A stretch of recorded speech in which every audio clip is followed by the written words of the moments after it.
हर popular anime के अंदर एक ऐसा कैरेक्टर जरूर होता है जो सीरियस चल रही सिचुएशन को एक वियर्ड सी चीज करके फनी बना देता है, जो कि स्टार्टिंग के लिए तो ठीक है, हमें हंसी भी आती है, लेकिन जब वो यही चीज कहीं बार कर देता है तो वो अनोइंग बन जाता है। और जब इसके पीछे का रीजन पता चलता है तो वो कैरेक्टर हमारे लिए पहले की तरह सेम नहीं रहता। सो आज हम कुछ ऐसे ही कैरेक्टर्स को देखने वाले हैं जो कि फनी तो थे, लेकिन उनकी हंसी के पीछे छुपा हुआ था कई सारा दर्द।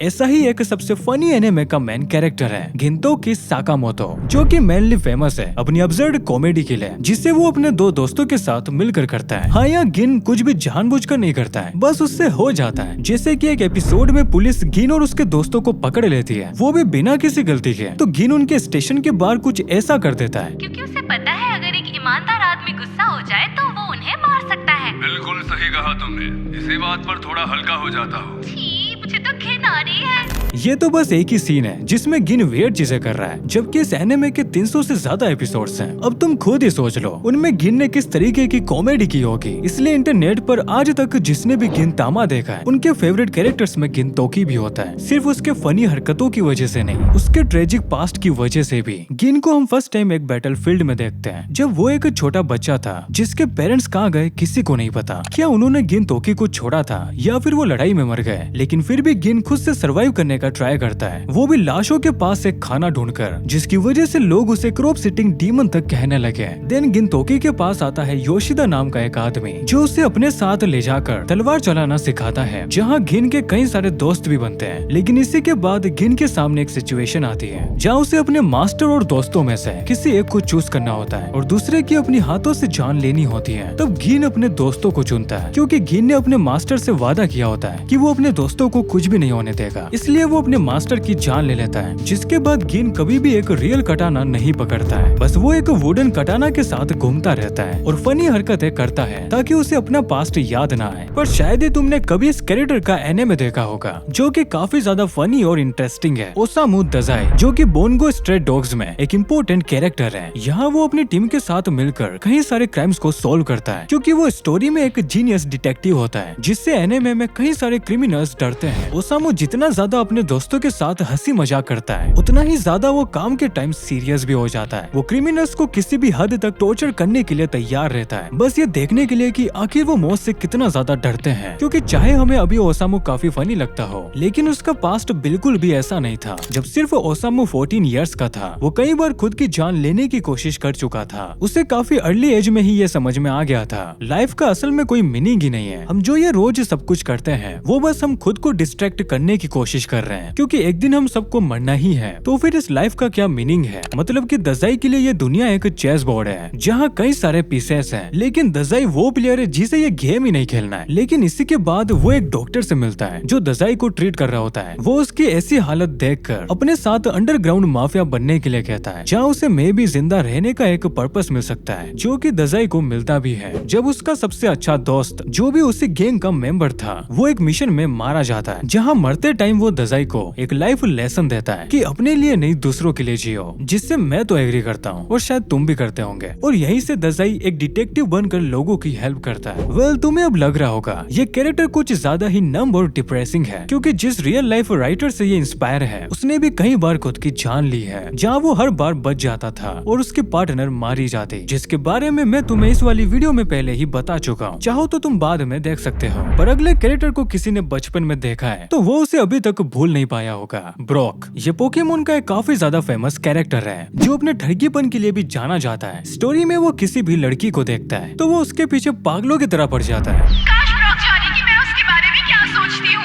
हाँ, मेरा ब्रॉक कितना अच्छा है और कितना होनहार भी। मैं ब्रॉक को बहुत पसंद करती हूँ, उसके जैसा कोई नहीं। फिर चाहे वो ऑफिसर जेनी हो, नर्स जोय हो या फिर कोई और, बस वो एक बार ब्रोक को दिखनी चाहिए, जो कि देखकर काफी हंसी आती थी, क्योंकि उस टाइम ये क्या कर रहा है वो पता नहीं था। बस मिस्टी आती और इसे कान से पकड़ कर ले जाती। लेकिन आज जब हम ब्रोक का पास्ट देखते हैं तो हमें सब कुछ क्लियर हो जाता है। ब्रोक के डैड उससे और उसके परिवार को छोड़कर चले गए थे जब ब्रोक सिर्फ एक छोटा बच्चा था, क्योंकि उसके डैड को एक पोकेमोन मास्टर बनना था, जो कि वो कभी बनते नहीं है। पर घर का बड़ा बेटा होने की वजह से ब्रोक को अपने डैड का जिम संभालना पड़ता है, है। देन आता है ब्रोक की लाइफ का एक दूसरा हार्ट ब्रेकिंग मूवमेंट। ब्रोक की माँ भी उन्हें छोड़कर चली जाती है क्योंकि उसे भी अपने पति की तरह अपनी लाइफ जीनी थी। जिसके बाद ब्रोक अकेले ही पूरा जिम और अपने 9 भाई बहनों को संभालता है। और शायद इसीलिए जब ब्रोक को ऐश और मिस्टी के साथ सफर करने का मौका मिला तो उसने अपनी लाइफ को इस तरीके से एंजॉय किया, ये सारी वियर्ड चीजें करके। पर ब्रोक को कोई कैसे ही भूल सकता है। ये वन पीस का सबसे फनी कैरेक्टर है जो लिटरली किसी और की जगह खुद का मजाक बनाता है। जैसे कि जब इसके दोस्त और ये किसी ऐसी चीज को देखते हैं जहाँ बाकी तो शौक हो जाते हैं, वहाँ ब्रूक बोलता है इसे देखकर तो मेरी आंखें बाहर आ गई, जबकि इसके पास आंखें ही नहीं है।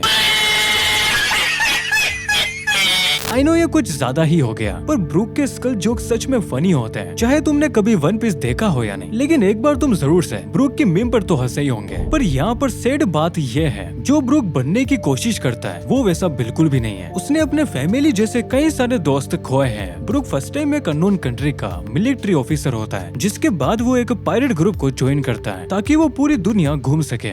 यहाँ ब्रूक उन पायरेट्स के साथ मस्ती मजाक करता है और म्यूजिक भी प्ले करता है। और यहीं पर उसकी मुलाकात एक बेबी वेल से भी होती है जो शायद अपने ग्रुप से अलग हो गई थी। तो ब्रूक और उसका क्रू डिसाइड करता है वो इसे एक सेफ जगह छोड़ेंगे ताकि इसे कोई हार्म ना करे, और उससे वादा करते हैं वो वर्ल्ड टूर के बाद उससे मिलने जरूर आएंगे। लेकिन जब वो आते हैं उन पर एक अननोन पायरेट ग्रुप अटैक कर देता है, जहाँ ब्रूक के सारे दोस्त मर जाते हैं। पर यहाँ ब्रूक मरने से पहले एक लास्ट टाइम म्यूजिक प्ले करता है उस बेबी वेल के लिए, और वो भी मर जाता है। पर यहाँ ब्रूक ने पहले कभी एक डेविल फ्रूट खाया होता है जो कि मेनली वन पीस में लोगों को यूनिक पावर्स देता है, और एक ऐसी ही पावर ब्रूक को मिलती है। मरने के बाद उसकी सोल वापस से आ जाती है। लेकिन जैसा कि ब्रूक ने अपनी शिप को फोग में छुपा रखा था उन पायरेट से बचने के लिए, तो ब्रूक की सोल 1 साल तक उसकी बॉडी को ढूंढ नहीं पाती है, और जब मिलती है तो वो पूरी तरीके से सड़ी होती है। इस टाइम तक सिर्फ उसकी बोन्स ही बची थी। दिन 50 साल तक ब्रूक उसी टूटी हुई शिप पर अपने दोस्तों के डेड बॉडीज के साथ रहता है। आर्थर ये काफी अच्छा गैग कैरेक्टर है जो खुद को एक नाइट किंग समझता है। ये चीज इसे फनी तो बनाती है, लेकिन साथ ही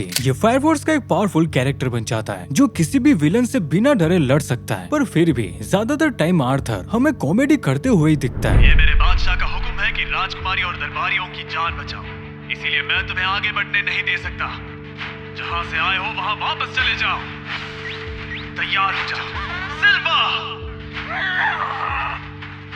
जिसे देखने के बाद तुम ये सोचने लग जाते हो शायद ये अभी भी दिमाग से एक बच्चा ही है। पर जब तुम्हें इसके पास्ट के बारे में पता चलता है तो सब कुछ क्लियर हो जाता है। आर्थर को खुद को एक नाइट किंग समझना कितना ज्यादा जरूरी है। जब आर्थर 5 से 8 साल के बीच में था तब उसके पेरेंट्स उसे छोड़कर चले जाते हैं, क्योंकि आर्थर के पेरेंट्स का जो फैमिली रेस्टोरेंट था जिसे उन्होंने लोन लेकर बनाया था, उस रेस्टोरेंट में एक दिन आग लग जाती है, जिसकी वजह से उनका बिजनेस रुक जाता है और वो कर्जे में डूब जाते हैं। और इसी से बचने के लिए आर्थर के पेरेंट्स अंडरग्राउंड हो जाते हैं, लेकिन वो आर्थर को नहीं ले जाते हैं क्योंकि उसका ध्यान रखना मुश्किल हो जाता उनके लिए। तो वो आर्थर को एक इमेजिनरी कहानी सुना कर जाते हैं कि अब वो एक प्रिंस है और उसका घर उसका कैसल है, जिसे अब उसे ही संभालना पड़ेगा क्योंकि उसके पेरेंट्स अब एक सफर पर जा रहे हैं। एंड जब आर्थर अगली सुबह उठता है तो सच में उसके पेरेंट्स वहाँ पर नहीं होते हैं, जिसकी वजह से ना चाहते हुए भी आर्थर को इस इमेजिनरी स्टोरी पर बिलीव करना पड़ा, क्योंकि अगर वो ये नहीं करता तो ये सब उसके लिए एक ट्रॉमा बन जाता जहाँ उसके पेरेंट्स ने उसे छोड़ दिया है। सो ये थे कुछ फनी कैरेक्टर्स जिनकी बैक स्टोरी काफी ज्यादा सैड थी, और मुझे पता है कि मैंने सारे कैरेक्टर्स को कवर नहीं किया है, तो जिन्हें मैं लेना भूल गया उनका नाम तुम मुझे कमेंट बॉक्स में बता सकते हो। एंड लाइक और हाइप भी कर देना। बाकी इन दोनों वीडियोस में से किसी पर भी क्लिक कर दो, मैं तुम्हें वही मिलूंगा।